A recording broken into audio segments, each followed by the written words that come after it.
सुंदरता के गुरूर में चूर शहजादी बानो अपने माँ बाप की इकलौती संतान थी। जब वो सवारी के लिए निकलती तो लोग अपने घरों में दुबक जाते, दरवाजे खिड़कियाँ बंद कर लेते, दुकानदार अपनी दुकानों के पर्दे गिरा देते, राहगीर अपनी राह से हटकर गली कूचों में चले जाते। अगर गलती से कोई राह में रह जाता तो उनके लिए जहाँ है वहीं औंधे मुंह लौटने का सख्त शाही फरमान था। जो बादशाह के इस शाही फरमान के खिलाफ जाता उनकी आंखों में तपते गर्म सरिये डालने का रूह कपा देने वाला कानून था। एक दिन शहजादी बानो की सवारी उसके ढेरों अंगरक्षकों सहित बाजार से गुजर रही थी। तभी बाजार के दूसरे रास्ते से एक बूढ़े राहगीर ने प्रवेश किया। तेजी से आगे बढ़ते शहजादी के काफिले को जब बूढ़े राहगीर ने अपनी तरफ आते देखा तो उसके पास इतना समय भी नहीं था कि वो भागकर कहीं छुप जाए। वो एक गरीब बूढ़ा मछुआरा था जिसके सिर पर मछलियों से भरी टोकरी थी। टोकरी को फेंककर औंधे मुंह जमीन पर लेटता तो उसकी सारी मछलियां मर जाती। काफिला उसके पास आ पहुंचा। शहजादी के सिपाहियों ने उसे गिरफ्तार कर लिया। घमंडी शहजादी ने उसको देख अपने सिपाहियों को आदेश दिया इस दुस्साहसी को कैद कर लिया जाए और शाही फरमान के अनुसार 2 दिन बाद इसकी मलिन आंखों में तपता गरम सरिया डाला जाए। इतना सुनकर बूढ़ा मछुआरा थर थर कांपने लगा और बोला, ए शहजादी, ए मल्लिका, मुझ गरीब मछुआरे की उम्र का लिहाज करते हुए मुझे रहम की बख्शीश दो। पर शहजादी बानो पर बूढ़े मछुआरे की बातों का कोई असर नहीं हुआ। उसने कहा, इस कमबख्त की आंखें फोड़ दो। इतना कहकर वो अपने काफिले के साथ आगे बढ़ गई। बूढ़ा मछुआरा कांपता हुआ माफी की भीख मांगता रह गया। डर के मारे उसके हाथ पैर कांप रहे थे जिससे उसकी मछलियां बिखर गईं। बहते नेत्रों के साथ वो मछलियां उठाने लगा तो शहजादी के सैनिकों ने धमकाते हुए कहा, क्या कर रहा है बदतमीज बूढ़े, तूने रास्ते को खराब कर दिया। तेरे पास इन सब के लिए समय नहीं है। इतने में एक नवयुवक आया और बूढ़े की मछलियां इकट्ठी कर उसके टोकरे में डाल दी। सिपाहियों ने गुस्से में नवयुवक से कहा, चल यहाँ से अपना रास्ता नाप। नवयुवक लड़का मन ही मन शहजादी को सबक सिखाने का निश्चय कर वहाँ से चला गया। शहजादी का खोखला गुरूर तोड़ने की ठान चुका नवयुवक जब खोजबीन करने और अंदर घुसने का रास्ता देखने शहजादी के महल के पास पहुँचा तो उसने देखा वहाँ बहुत कड़ा पहरा था। कदम कदम पर शहजादी के सिपाही उसके महल की पहरेदारी कर रहे थे। अच्छी तरह से ताक झांक कर वो सही मौके के इंतजार में वापस लौट गया। शहजादी अपने महल के चारों ओर इतना सख्त पहरा रखती थी। रात को जब वो सोती तो उसके कमरे में भी उसके खास पहरेदार पलंग के चारों ओर खड़े होकर उसकी निगरानी करते। फिर एक दिन शहजादी के दिल में पता नहीं क्या आया कि वो अकेली सोने को तैयार हो गई। इसी मौके की तलाश में नवयुवक बहुत दिनों से था। आधी रात को वो महल के सभी पहरेदारों को चकमा देते हुए शहजादी के कमरे में दाखिल हुआ। देखा शहजादी पूरे इत्मीनान से सो रही थी। पूरे कमरे में एक से बढ़कर एक शाही चीजें रखी हुई थी। तभी उसकी नजर वहाँ रखे लाल पत्थर पर गई जिसकी चमक से पूरे कमरे में रोशनी फैली हुई थी। उसने चुपचाप वो हीरा उठाया और जिस रास्ते आया था उसी रास्ते महल से चला गया। शहजादी की नींद खुली और कमरे में अंधेरा देखा तो वो घबरा गई।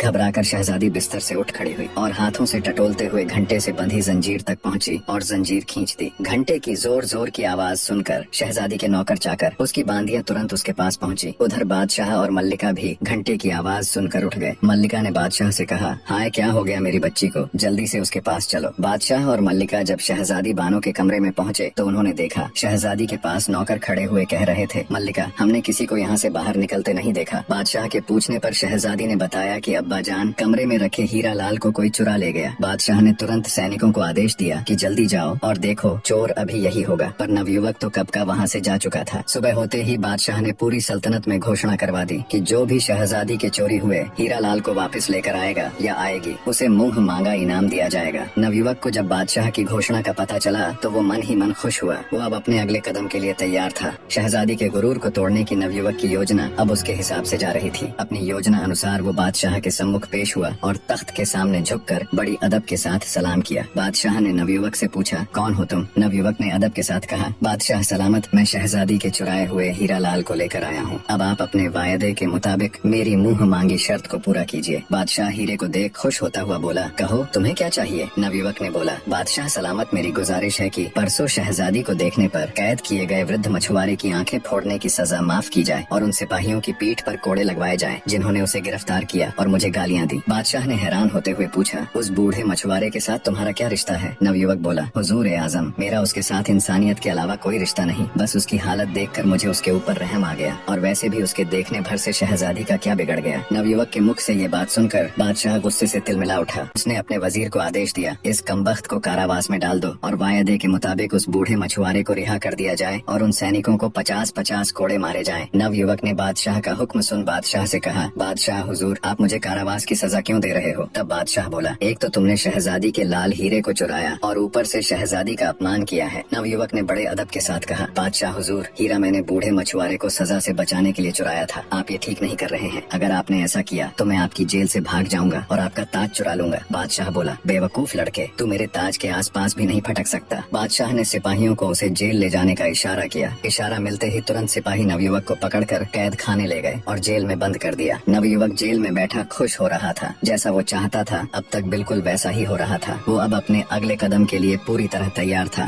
बादशाह शहजादी के पास गया और हीरा लाल देते हुए उसे सारी दास्तान सुनाई। शहजादी ने कहा, अब्बा जान, उस दुस्साहसी की इतनी मजाल कि उसने मेरे कमरे से हीरा लाल चुराया और अब आपका ताज चुराने की फिराक में है। उस दुष्ट व्यक्ति को बीच चौराहे पर खड़ा करके उसके दोनों हाथों को कटवा दीजिए ताकि फिर कभी कोई ऐसी जरूरत करने की सोचे तक नहीं। बादशाह ने शहजादी से कहा, बेटी तुम चिंता मत करो, जैसा तुम कहती हो उसके साथ वैसा ही किया जाएगा। बादशाह ने पूरे राज्य में घोषणा करवा दी कि कल सुबह राज्य का हर व्यक्ति शहर के चौराहे पर आ जाए। बीच चौराहे पर शहजादी के महल में चोरी करने वाले दुष्ट नौजवान व्यक्ति को खड़ा कर उसके दोनों हाथ काटे जाएंगे। बादशाह का वजीर जब कैद खाने जाकर नवयुवक को ये खबर देता है तो नवयुवक जोर जोर से हंसने लग जाता है और कहता है, तुम सब पागल हो गए हो, सुबह तक यहाँ कौन रुकेगा? मैं तो आज रात ही बादशाह का ताज लेकर यहाँ से फुर्र हो जाऊंगा। वजीर ने कैद खाने के दरोगा को हुक्म देते हुए कहा कि आज रात कैद खाने के चारों ओर सख्त पहरा लगवा दीजिए। सुबह हुई तो बादशाह ने वजीर को हुक्म दिया, जाओ जल्दी लेकर आओ। उस कमबख्त को उसके हाथ कटते देखने के लिए मैं स्वयं भी बेताब हूँ। वजीर जी हुजूर कहकर तुरंत कारावास की ओर चल दिया। उसने कारावास के दरोगा को कहा, उस नवयुवक को लेकर आओ। दरोगा जब जेल के अंदर जाकर देखता है तो उसे वहाँ सिर्फ हथकड़ियाँ पड़ी हुई मिलती हैं। ये देखकर दरोगा के पैरों नीचे से जमीन खिसक जाती है। वो भागकर वजीर के पास जाता है और बताता है कि हुजूर साहब, वहाँ तो सिवाय हथकड़ियों के कुछ नहीं है, लड़का जेल से भाग चुका है। वजीर बोला, बादशाह सलामत, अब तुम्हें नहीं बख्शेंगे। दरोगा बोला, हुजूर साहब, पता नहीं उस लड़के ने कैसे किया, क्योंकि आज रात तो मैं खुद उसकी निगरानी कर रहा था और थोड़ी थोड़ी देर में जाकर उसको चेक कर रहा था। वजीर बोला, मुझे कुछ नहीं पता, तुम बादशाह सलामत के पास चलो। दरोगा को लेकर वजीर बादशाह के पास पहुंचा और सारा माजरा बताया तो बादशाह का मुंह पीला पड़ गया, जैसे एकदम उसके शरीर से उसके प्राण निकल गए हों। वो आनंद फानन में अपने शयन कक्ष की ओर दौड़ा। देखा तो उसका मुकुट भी गायब था। बादशाह को काटो तो खून नहीं।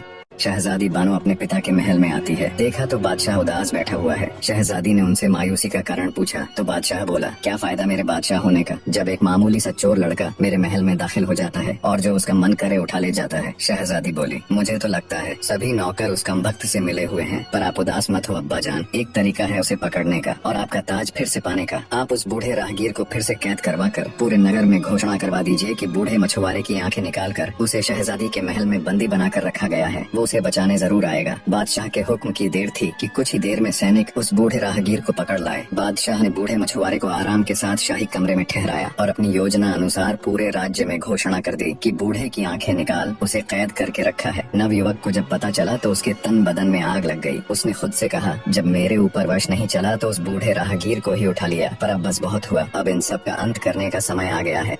रात हुई तो शहजादी के महल के चारों तरफ कड़ा पहरा लगा दिया गया। कदम कदम पर शाही सैनिक अस्त्र शस्त्रों के साथ चौकन्ने खड़े थे। खुद बादशाह भी भेष बदलकर गश्त कर रहा था, पर तभी अचानक शहजादी के महल से हृदय चीर देने वाली चीख सुनाई दी। बादशाह आनंद फानन में भागा भागा शहजादी के कमरे में दाखिल हुआ। देखा तो शहजादी जमीन पर पड़ी हुई है और उसका पूरा शरीर नीला पड़ गया है। तुरंत शाही वैद्य को बुलाया गया। जब वैद्य ने राजकुमारी को चेक किया तो उसके होश उड़ गए। कांपती आवाज में बादशाह से कहा, माफ करे हुजूर, शहजादी अब इस दुनिया में नहीं है, किसी जहरीले सांप के काटने से वो मर चुकी है। बादशाह के ऊपर तो जैसे मुसीबतों का पहाड़ टूट पड़ा। वो दहाड़े मार मार कर रोने लगा, बेटी तुम मुझे छोड़ के नहीं जा सकती, तुम्हारे बिना मैं भी अपने प्राण त्याग दूंगा। पूरे महल में चीख पुकार मच गई। तभी वजीर की नजर वहाँ रखी एक कुर्सी पर गई जिसके ऊपर बादशाह का शाही ताज रखा हुआ था। वजीर बोला, माफ करना हुजूर, ये सही समय नहीं है, पर ये सब किया धरा उस चोर का ही है। वो ही यहाँ पर किसी जहरीले सांप को छोड़ गया और आपका ताज भी रख गया। शहजादी के मौत के गम में बादशाह पूरी रात रोता है। सुबह हुई तो रस्म अनुसार शहजादी बानो को दफनाया गया। शहजादी के गम में पूरे नगर की आंखें नम थीं। हर जगह एक अजीब सा सन्नाटा पसरा हुआ था। शहर की सभी दुकानें बंद थीं। हर कोई शहजादी के लिए दुआ कर रहा था। अगले दिन बादशाह जब शहजादी की समाधि पर फूल चढ़ाने गया तो देखा शहजादी की कब्र खुदी हुई थी। शहजादी का पार्थिव शरीर कब्र से गायब था। ये देख बादशाह को बड़ा भयानक सदमा लगा। अपने होशो हवास खो वो जमीन पर गिर पड़ा। वजीरों ने जब उस पर ठंडे पानी से छिड़का किया तो उसे होश आया, पर बादशाह अब भी अपने हवास में न था। वो सबकी तरफ ऐसे देख रहा था जैसे वो किसी को जानता ही न हो। 4 दिन के इलाज के बाद उसका होश ठिकाने आया। बादशाह को इतना गम शहजादी की मौत का भी न था जितना उसकी मैयत गायब होने का था। उसने दूसरे राज्यों से स्पेशल जासूसों की पूरी टुकड़ी बुला ली और शहजादी की मैयत का पता लगाने को कहा। शहर के चप्पे चप्पे में अब जासूस फैल चुके थे, पर उन्हें क्या पता था शहजादी का चोर तो कब का मुल्क से बाहर जा चुका था।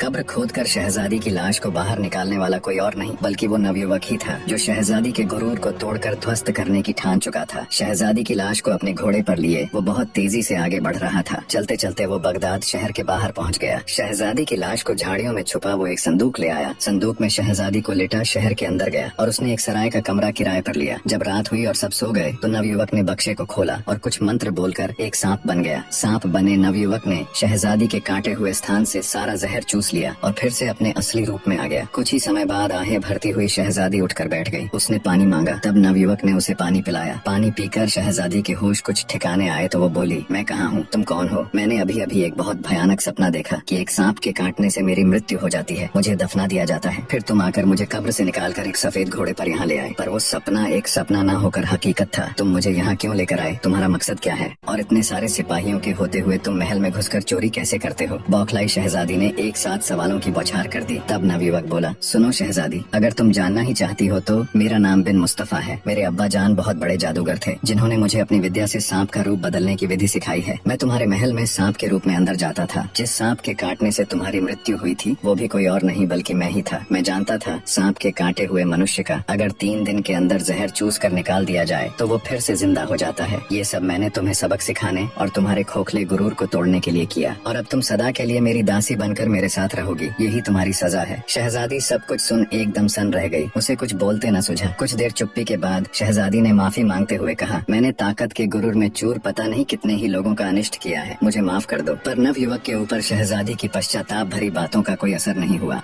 शहजादी को अपने घर लाकर एक बंदी या फिर ये कहे एक दासी की तरह नवयुवक रखने लगा। कुछ दिन तक तो शहजादी ने नवयुवक से मिन्नतें की कि वो उसे उसके पिता के पास छोड़ आए, पर नवयुवक को उसके ऊपर विश्वास न था। उसे लगता था शहजादी ये सब मजबूरी में और उसकी कैद से छुटने के लिए बोल रही है। समय बीतता गया। शहजादी अब अपना पूरा अहंकार त्याग कर एक पत्नी की तरह घर का सारा काम करती और नवयुवक की हर छोटी से छोटी बात का ख्याल रखती। धीरे धीरे नवयुवक के दिल में भी शहजादी के प्रति कठोरता की जगह नरमी ने ले ली। वो उसे चाहने लगा। फिर सोचा, मैं एक छोटे से जादूगर का लड़का और वो मुल्क की शहजादी। फिर एक दिन ऐसा आया जब नवयुवक ने शहजादी को परखने के लिए घर पर अकेला छोड़ दिया और भागने का पूरा मौका दिया और सोचा, रात को जब लौटूंगा तब शहजादी मुझे मिल गई तो उसके सामने अपने दिल की बात कह दूंगा। रात तक का समय नवयुवक ने बड़ी मुश्किल से काटा। रात हुई तो वो धड़कते दिल के साथ घर की ओर चल दिया। उसके मन में ढेरों विचार एक साथ चल रहे थे। नवयुवक जब रात में घर आया तो उसने देखा शहजादी कहीं नहीं गई बल्कि रोजमर्रा की तरह अपने कामों में तल्लीन थी। आज पूरा दिन सोचने समझने और विचार करने के बाद उसने फैसला लिया कि शहजादी के साथ उसका कोई भविष्य नहीं है। उन दोनों के बीच प्रतिष्ठा और रुतबे की बहुत बड़ी दीवार है, तो वो उसे सही सलामत बादशाह के पास ही छोड़ आएगा। सुबह हुई तो शहजादी को लेकर वो बादशाह के पास गया। जब बादशाह ने अपनी बेटी को सही सलामत देखा तो उसकी आंखों से खुशी की अश्रुधारा बह निकली। उसने शहजादी को गले लगा लिया और ढेरों सवाल एक साथ दाग दिए। तब नवयुवक ने बादशाह से माफी मांगते हुए सारा किस्सा कह सुनाया। सब सुनकर बादशाह ने अपने वजीर को हुक्म दिया कि इसे अभी फांसी के तख्ते पर चढ़ा दो। पर शहजादी ने अपने पिता से कहा, नहीं अब्बाजान, इसने मेरा अहंकार नष्ट करने के लिए ये सब किया। अब मैं इसे अपने हृदय से अपना पति मान चुकी हूँ। अगर इसे कुछ हुआ तो मैं भी अपने प्राण त्याग दूंगी। बेटी के मोह में मजबूर बादशाह ने दोनों का निगाह करवा दिया। अब पहले जैसा कोई कानून नहीं रहा। प्रजा भी अब खुशी से रहने लगी। इधर शहजादी और नवयुवक भी एक दूसरे के साथ खुश थे। निष्कर्ष, सच्ची शक्ति और महानता केवल बाहरी ताकत, राज या सामर्थ्य में नहीं बल्कि आत्म साक्षात्कार, विनम्रता और अपने भीतर की अच्छाई को पहचानने में है। शहजादी बानो, जो अपने शक्ति और सौंदर्य के अहंकार में चूर थी, अपनी गलतियों और असलियत को स्वीकारने के बाद खुद को बदलने का प्रयास करती है। नवयुवक, जो पहले केवल प्रतिशोध और सजा के विचार से प्रेरित था, धीरे धीरे अपनी कठोरता और गुस्से से बाहर निकलता है और उसे माफ करके एक नया दृष्टिकोण अपनाता है। यह कहानी यह भी सिखाती है कि सच्ची सजा किसी को शारीरिक रूप से दंडित करने में नहीं है बल्कि उसे मानसिक और आत्मिक रूप से आत्म सुधार की दिशा में मार्गदर्शन करने में है। नवयुवक का कदम शहजादी को सजा देने की बजाय उसे एक मौका देना यह दिखाता है कि जब किसी व्यक्ति को आत्मग्लानि और पश्चाताप का एहसास होता है तो उसकी सुधार की प्रक्रिया शुरू होती है। इंसानियत की सबसे बड़ी शक्ति सच्चाई को पहचानने, उसे स्वीकार करने और दूसरों के लिए अपना दृष्टिकोण बदलने में है। दोनों पात्रों की यात्रा यह दर्शाती है कि जब हम अपने अंदर की अच्छाई को पहचानते हैं और उसे अपने जीवन में उतारते हैं, तभी हम सचमुच महान बन सकते हैं।